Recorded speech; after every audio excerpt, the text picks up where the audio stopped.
Hello everybody and welcome to my channel. My name is Debbie and I'm a mixed media artist, and if you're new here, big welcome. If you are one of my regulars, big welcome. Big welcome to everybody. I'm very happy to see you. Now, housekeeping, don't forget, if you like the content, hit like and subscribe and leave me a comment. I do try to get back to absolutely everybody. And if you like my style of painting and what I'm doing here, consider joining me on Patreon, and you'll see a lot more of it and learn a lot more things. And I run my Patreon like an art school. So basically it's lessons and things like that and tutorials and all the sorts of things you can learn about art. So do have a look. If you aren't quite ready to commit to a pledge, because it's a low price, but it's monthly, you know how it works by now, I'm pretty sure. Then I also sell the tutorials individually, so you can get a taste of what we do over there and see if you would like to stay on a bit longer. Okay, today I'm going to do a favourite 5 for you. We haven't done one since. Let me have a look here in my book. August, 30th of August, we did a soft pastels favourite 5. And although I've done all sorts of other things since then, I've not done another favourite 5. So today it is all about Kuretake and Kisho Gansai Tambi watercolors. These are Japanese watercolors. There are heaps of them, and I've got a fair few more than this, but I wanted to make it a little bit easier for me to pick my favorite 5, so I've only allowed myself to get 2 palettes out. I hope you can see all those there, and not too shiny. Maybe it's best to look at the swatches up the top because they're not shiny at all. I love these, and actually I'm doing a deep dive. This is the weekly tutorial over on my Patreon this week, is a deep dive into these to see how they fit with our other mixed media materials, what we can put with them, what you can put over the top, what they go over the top of. It's quite an in-depth look. These fall somewhere for me in between Western watercolour like Schminke or Winsor & Newton and gouache, because some of them have a little bit of white pigment in them. And they're slightly more opaque. Others would behave exactly like a watercolour, but if you put more on, you can actually achieve more opaque effects. They're having a bit of a moment right now, so I thought, well, the time is actually right to pick my favourite 5 of them. So let us see how we can go here. I might just pull the camera up just a little bit. Sorry about that. It's a bit low tech, wasn't it? But we can see. These are beautiful, vibrant colours. I love the sizes of pans that they have, and I've made these palettes up myself. I bought a tin off Amazon. These were $3 for a fairly low price, to be fair. I bought these individually. You can buy them in gift boxes, and there are some really beautiful curated gift boxes out there, but they do tend to be pricey, whereas individually you can get these for about, well, I'm in Germany, so you can get these for about €2, either side of €2, depending on if they're on offer or not. And I put a self-adhesive magnet on the bottom of the pan, and they fit nicely into these boxes. They've got quite a low profile. The tins themselves have a low profile, and the watercolors fit perfectly with the magnet on the back, and it works well. So I have done that. And like I said, I've got a lot of colors. My regular viewers will know that I suffer from full set syndrome. So finding 5 was really quite difficult. Finding the 5 and getting them out and keeping track of them is going to be just as difficult, but let's see how we go. My favourite 5, and I've got 2 brands in here. There are the Kuretake ones, and those are the people who bring us other art materials that we have here in Europe, including markers and things like that. Let's see if I can just grab one up. Yep, I can. These Zig Clean Colour Real Brush markers are by Kuretake, and I believe there are some other markers around as well. They're really good. They're high quality products, and I love them. I've collected a fair few, and it makes sense to have these as well. Right, so let's, just choosing 5 out of here is difficult enough, but I have an idea. Yeah, these cheap self-adhesive magnets are not as self-adhesive as I would like. the actual magnet is stronger than the adhesion. This one is a Kuretake brand. It's called Mars Yellow, and it's this one up here. I would argue that it's a sort of a golden oxidey orange, but these are traditional watercolours, and I don't want to put Western sort of viewpoints on what they're looking at because they may have something in mind. Mars Yellow, Umber Natural. Even though this watercolour paper is extremely low quality and cheap, it came as a... I bought something and I had 10 sheets of this in it. It's not brilliant, but it's really fine for just this. And the reason why I do make sure, excuse me, that I swatch all of these out is because you can't always tell by looking at the watercolour what colour it's going to be. Some of them are very obvious, like this one looks quite close to that. Others can look, this is great. I'll have to get some other sort of adhesive. That's that one there. And as you can see, the colour without the shine on it, hopefully, it's quite a lot pinker than is actually in the pan. And some of them just appear black. So you think, well done. I've bought 10 pans of black paint, but they're not. Let me just see if I can have a rummage here in the drawer and pull out another one. Honestly, I bought them in bulk. Here's a good point. That there is this colour here, which is a nice grape purple, but it looks black. The colours are just lovely, and I love these neutrals that I'm using right now because, of course, being autumn. This here's another one. I might make that my +1. I may not use it, but I might make it my +1 because sometimes I do that. It's green grey, and that one's a Kuretake. So anyway, I have two brands here, and this is a Kuretake Mars Yellow. This one is a Kisho Umber Natural. I find that the greens in the Kisho, it's hard to tell really. The Kuretake greens are better actually than the Kisho, but the browns in the Kisho are better. Most of these are Kisho browns and really nice. So Mars Yellow, Umber Natural, and Autumn Brown. Actually, what I was going to say there before I completely lost track of the conversation was this is supremely cheap watercolour paper, but they're still trying to granulate in a sort of way. That won't happen on this sketchbook. This is a smoother paper. It's a Stillman and Burns sketchbook. Sorry, it's not even in shot. It's one of those days. It's obviously Friday. It's quite smooth, so it's not going to get a chance to granulate quite as much, but, you know, it may do. Anyway, there are the first three. And my second two would have to be Kisho Olive Green. I love Kisho Olive Green. And one of my favourite colours of all time is, oh, I do love that. It doesn't matter. Is this Kuretake Green Gold. And I've actually I've probably worn you out showing you this. It's my Green Ochre Caran d'Ache Luminance pencil. It is extremely similar and I like it for all seasons. So that would be my top one.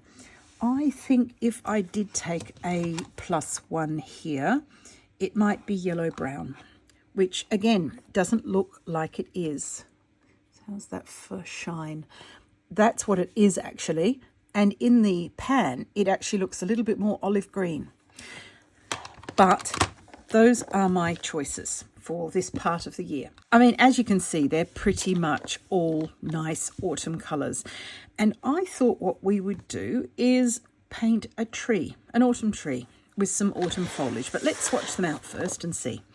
Because although you've seen them there, it's not the same. And I would like to do it on here for you. Let's bring that down again. It's quite, like I said, it's not particularly high-tech, but it works. Okay, the first one is the Kuretake Mars Yellow.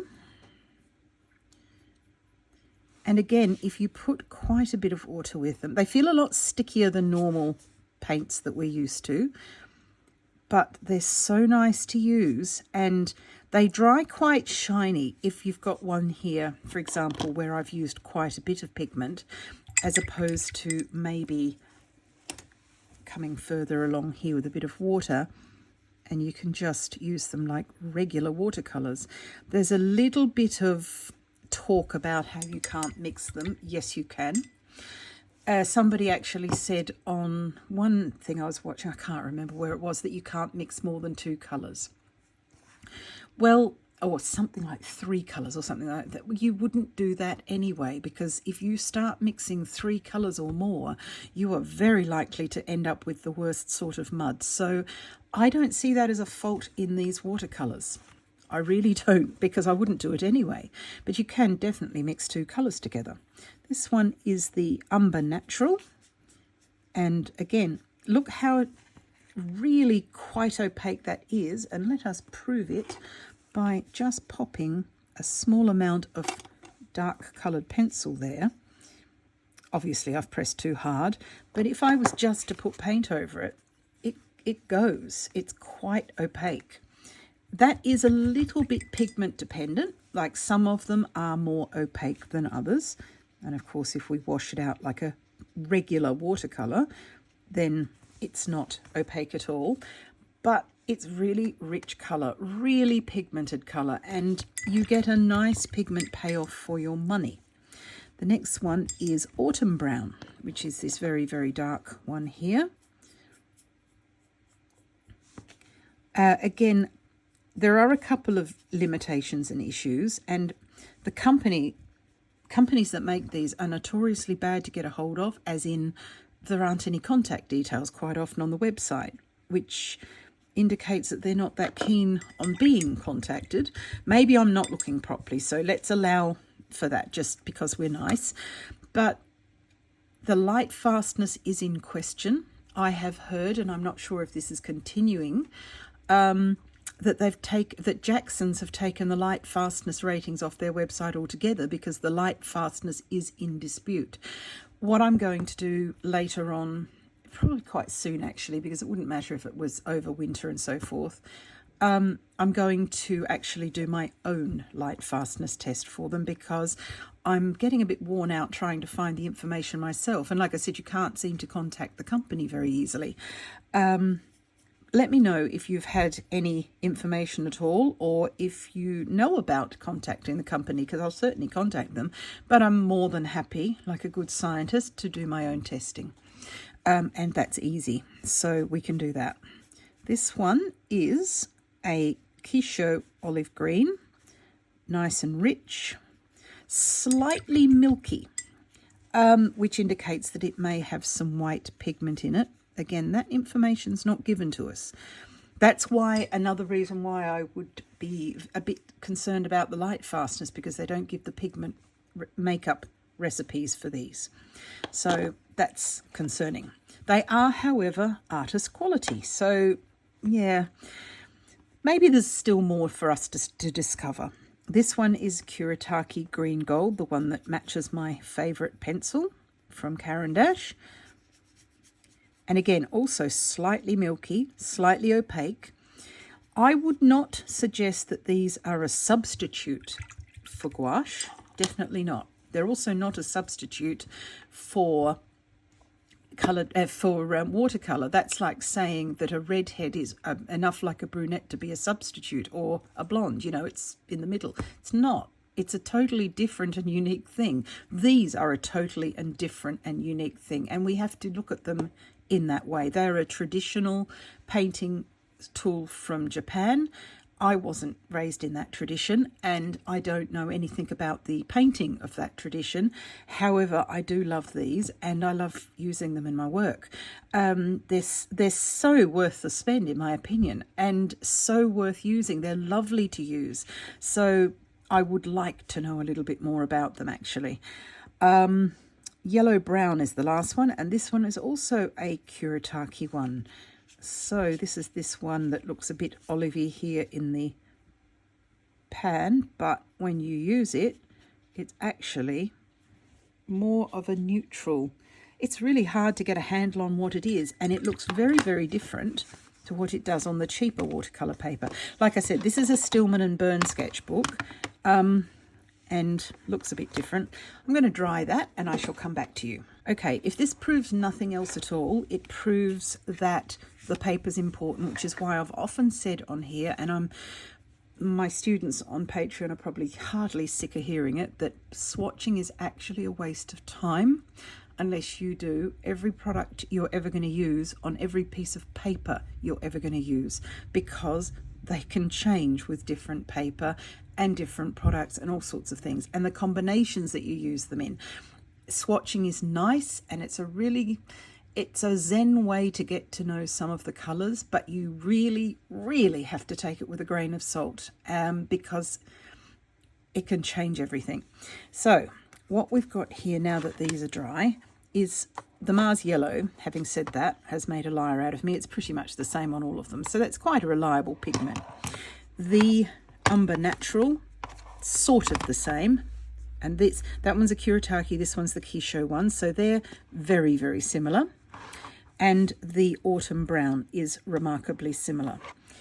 Then on the other lot here, the Olive Green is much richer on this Stillman and Burn paper, and the Green Gold is richer. This Yellow Brown is almost like a different colour. It's got enough variation to say that that's almost different. Here and here, a little bit of granulation, much more interesting stuff going on here. So the paper's important. This one's, it actually boasted about being cold pressed. It almost certainly isn't. It might be. It's really cheap. I mean, it's got some texture to it, but who knows? No brand, no idea. But this one is a Stillman and Burn, so this one is the one we're going to listen to because it's a good quality and a respected brand. So these are the colours. As you can see, they're really lovely and vibrant, and I love that about them. They're just so nice. And I thought, actually, I'm going to flip this way this time, and we're going to paint a sketch. Am I even in shot here? I sort of am, aren't I? It's really difficult. I don't want to completely alienate everything you're seeing, but I'd like everything to be in the shot. Let's see how we go. Right, I'm going to paint a tall autumn tree instead of the usual row of autumn trees that we might normally. So what I'm going to do is trade up to a larger brush, if indeed I can find it, which I absolutely can't. Gosh, that's ridiculous. It's huge. That's not... there it is. Sitting looking at me. This is my ancient Liquitex number 10 round that I got 25 years ago. It's been used pretty much constantly. Not absolutely constantly, but it's still going strong. So what we need to do here is to think about a tree. When you get an autumn tree or an autumn scene, there's always going to be a little bit of green in it. I know that we can all think of examples where everything's orange or everything's yellow, and that works in real life, it works in photography, but in art it's quite often better to have a little bit of green somewhere on it. And the other thing with trees is they will start to get their yellow leaves from the top down. So the bottom of a tree will always be a little bit green. So I'm going to go with the darkest green that we've got here, which is the olive one, and just sort of smoosh some olive green on. The other thing about autumn trees is there are gaps that there weren't when the tree was in summer, because the leaves are starting to fall, so you're going to see gaps in the branches, and that's important to consider in your work. This is the green gold over the top of that, a little bit up here. I'm going to keep that hole there because I quite like that. Right, yeah, make sure you put your finger in it. That's absolutely vital. Then I'm going to go with the Umber Natural and just blend that in. Bring it down here as well. It's a strong colour. Some colours are stronger than others, same as anything. So just get some water there. And then into this gorgeous Mars Yellow for the top. You might get a touch of that, right? Since we've dropped some, it's going to go there as well. So it looks like very much nothing at all at this minute. Now, you'll see that we've not used the dark brown, nor have we used the yellow brown. Let's remedy one of those things. The yellow brown here can be used a little bit to anchor the tree to the earth. So a little bit of green. And I'd probably bring that up so that everybody can see it. I'm so sorry about that. Just adding water now, no actual colour at all. So as you can see, they just behave like regular sorts of watercolour, to be fair. Just going to leave that then, and I'm going to dry that and come back to you, because then we can use our remaining colour, which is this lovely autumn brown, to make some sort of trunk and finish off the branches. Be right back. Okay, that's nice and crispy dry. Now, one thing you'll notice is the paint, which was like this originally, this is this colour here, has lost a bit of its vibrancy, as has this. But we are very, very free to come back in and go again. Bit of water. I don't want to lose some of those colours. Actually, I quite like what's there. And we do this with the knowledge that we run the risk of going over a bit we weren't wanting to go over. So I don't want to do that. So let's leave some of that well alone. Leave, no pun intended. Now, I'll dry that before we use it, because one of my top tips in mixed media art of any sort is that none of our mixed media tools will work if anything's wet. So if you go over the top of this with coloured pencil, a lot of people are disappointed and say, oh, you know, I tried mixed media, but it didn't work for me.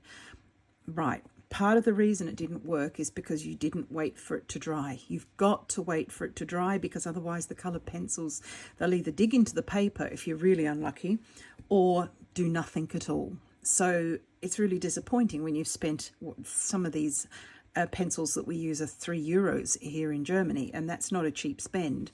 So you want them to work. But you've got to wait for them to dry, because otherwise you just get disappointing results. So that's my top tip with mixed media, is wait for it to dry. I really, really want to put the camera the other way around so that we can actually see all of this, but unfortunately for YouTube, it just doesn't fit. So I'm going to dry this, and then we will do a trunk and some branches. Okay, nice and dry, and I don't know if the camera is going to pick that up or not, but just here where it's a little bit thicker, there's a bit of a sheen, and that's an indication of the binder differences. These are not all considered vegan. Again, this information has been put about and then rescinded, which is a bit annoying, because it leaves, if that's important to you, it's important to you. So, you know, it's important to know. The regular watercolours that we use in Western traditions of painting have got gum arabic as a binder. These have got other things, and some of them, there's a lot of noise around as to what's what and what's where, and I don't trust very much of it, so it may be a bit of a waiting game yet. I'm quite happy with them because I'm not personally vegan, but if you are and that is important to you, then that's important to know. Right, now when I paint tree trunks, I'm doing this with our dark autumn brown, I paint from the bottom up. And you can start with a bit of a thinner wash. This is quite a tall tree, so it's going to have a decent trunk. Start with a little bit of a thinner wash, and then leave some gaps.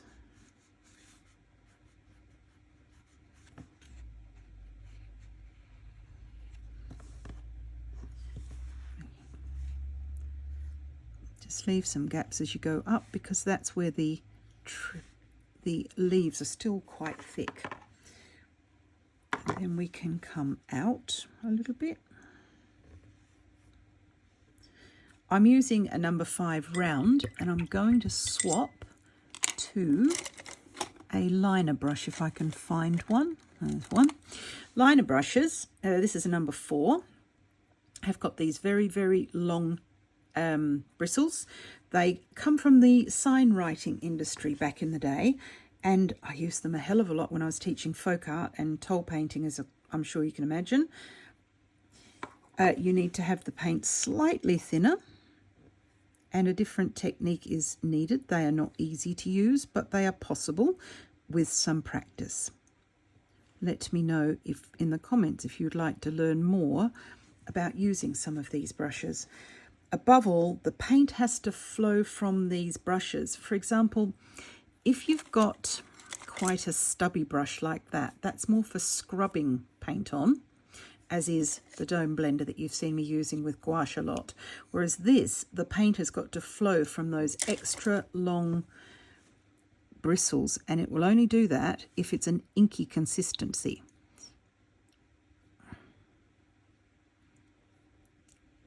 Oops, that's not a brilliant mark, but let's just continue on regardless. Up here in the top of the tree, I'm going to turn it upside down for this bit. We can keep going up here and then bring all of these branchlets out, and they can extend over the top of the canopy. In fact, it's a good tip, especially if you're learning, to turn your tree upside down. Still leave some gaps. And like I said, you can come out because sometimes the leaves are gone from that part of the tree. The main thing is to make nice, even movements and have that paint at the right consistency. And from time to time, tip the tree up the right way and check that it still looks like a tree. For example, we would put some on here now while we're looking at this. Blend those colours in a little bit. Blend this mess in. I'm not happy at all with that. Fix that in a second. I'm just adding some dark. We're assuming that the light's coming from the left, which is where it does in most of my paintings.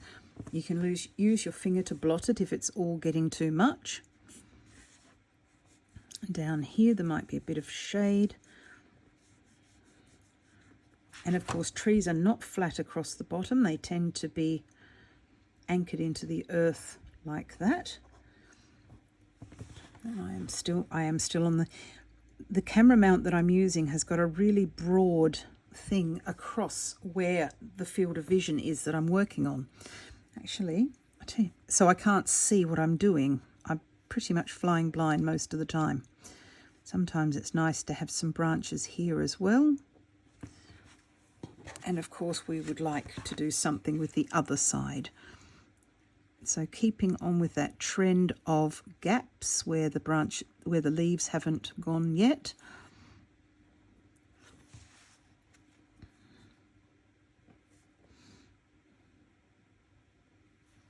I wouldn't repeat this on both sides necessarily because it's a feature now. If we do it everywhere, it won't be a feature.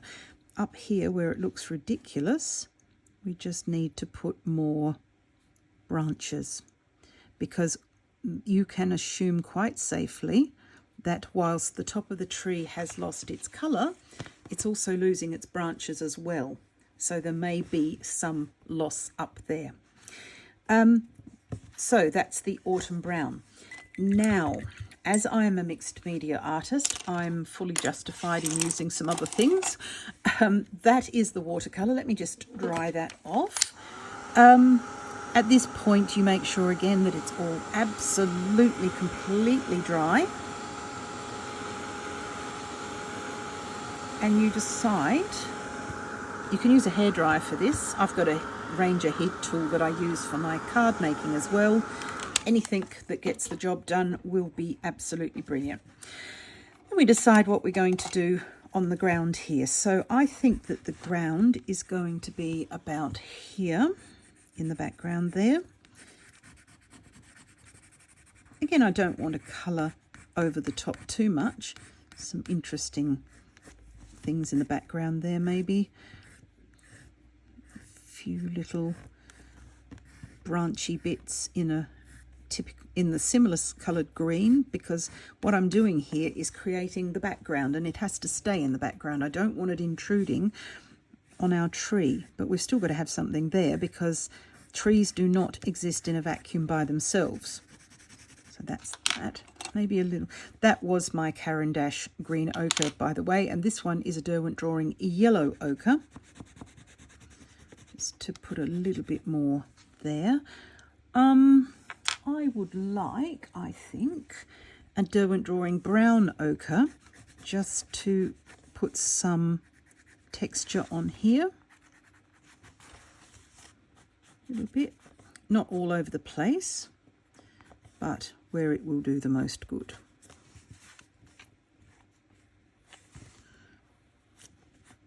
Maybe a little bit here. And I like the way the pencil looks grainy on this. You could also, if you wanted to, deepen some of the watercolour with pencil. I'm inclined to not fiddle. I'm not going to lie. She says fiddling. Just can't resist.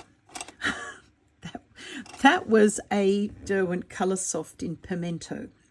And this is one of Derwent's cheaper brands of pencil, but it was the clear winner on the test that I did about the best orange pencil to use. With all my expensive pencils, this was one of their less expensive ones, and it was the winner. So yeah, just can't call it sometimes.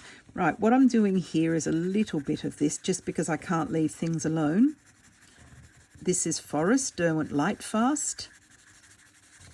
What I'm mainly trying to do is to add some texture over these larger areas, but I don't want to add too much, and I don't want to fill this area in that's quite nice. I think I will take out that particular frustration on the background a bit more.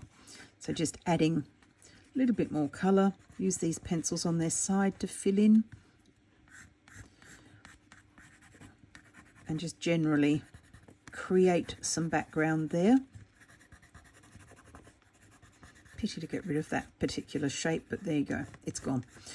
I also like Derwent Lightfast in Light Aqua for the sky. So if you're going to have some sky, I've not really got sky here.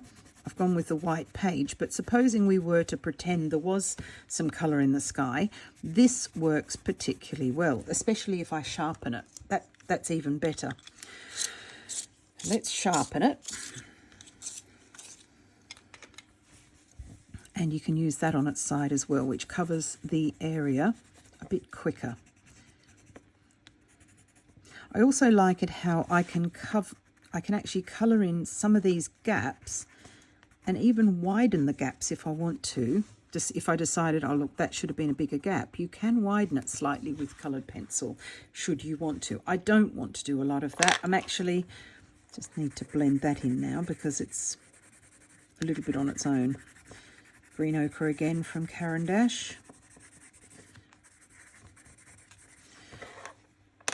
And the only other thing that I might consider here, and I'm using my yellow ochre pencil for that, is to highlight. Again, use the pencil on its side because it is much more subtle. Highlight some of these areas up here that are right on the edge. Not a lot. Knowing when to stop is the issue, and I'll let you know if I ever learn it. Just a little bit of highlight on the sunny side of the tree. But apart from that, I wouldn't touch that because I quite like the way it looks as a tree. Let me just come out a little bit here and see if I can show you the whole tree. Wouldn't that be nice? That's a little bit better, but I really wanted a sort of a close-up so that we could see what was going on. But this is the whole tree. And as you can see, you could use any watercolours for these, but if you're in the market for something new, you know what it's like. You go online, you've probably got a little bit of money and you'd like to buy something. These are really worth it in my opinion. I love using them. I love the colours, and these are my favourite 5+1. Right. Like I said, do that. Always make sure you put your finger in the paint. That's vital. My favourite 5+1, and right now the autumn colours that they've got in the range and the things that you can do with that, I just think it's amazing. They've got some nice blues too. If we weren't limited to 5, we could have done a whole sky, but of course, as that was the limitation I gave myself when I invented this series, we can always use a coloured pencil for the sky, and this light aqua is really lovely, actually. I find it makes the autumn colours pop as well, which is fab. You don't need to do too much down here for the background. Like I said, let it stay in the background. It's just something that happens to be there. And you could do any amount of work to it. Do whatever suits what you're working on, or leave it. The main star of the show is our nice big tree in those beautiful colours, and I just cannot get enough of this one here, this Mars yellow. Really love it. That's going to be worn out first, I think. And on that note, this is another reason I love these actual pans. Let me have a little grub around in my drawer here.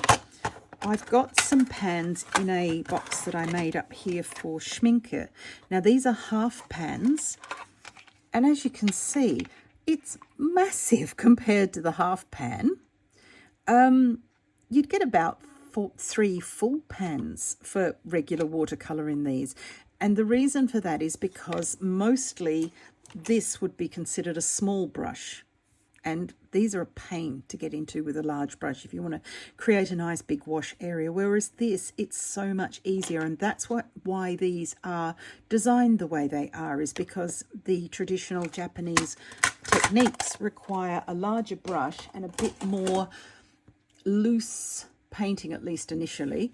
So you need these bigger pans. And when they run out, I will be keeping those to make a gouache palette before buying more, immediately buying more. But I will use a gouache, use these and fill them up with my gouache, because I'm using half pans and full pans for gouache as well at the moment. Not sure if I can even find that one. No, I'm just going to keep on unloading these. How embarrassing. I'm so sorry. Yes. Aren't they nice? I mean, look at that. Yeah. They just look edible. Let's hope this one's the gouache palette. Yeah, it is. This is a palette that I've been putting together. Now, these are full pans. You saw the half pans there. These are the full pans, and they're still more massive than that. So I've put gouache mixes in here for a project that I'm sort of working on and should finish and get back to. That's okay. Even if these are cracked, they'll re-wet. They're fine. They'll last for years. But anyway, you can see that these are much bigger and so much more accessible, easier to use. I really like them. The colours are lovely. They're fabulous to use. They're non-toxic as far as we can see. That much is assured, I'm assuming, because they're for sale in Europe. Yeah, I personally think that they are worth having. And let me know what you think. Let me know if you've ever tried them, or heaven forbid that I've actually caused you to run off and buy something else. But yeah, they do have a place in our work, and lovely to use. So thank you so much for watching. I hope you enjoyed that. I certainly enjoyed bringing it to you, and I am so sorry about the camera angles and weirdness, but I just wanted this tree to be special in its own right, and on such a small sketchbook that I am using for my favourite fives, it's better this way. So have a happy weekend. I hope you get some art in. Like I said, don't forget to join me on Patreon if you would like to do that. I would certainly love to see you there. And lots more of this sort of stuff, plus the weird entertainment value. Thank you so much for staying with me. Take care and have a lovely weekend. Bye.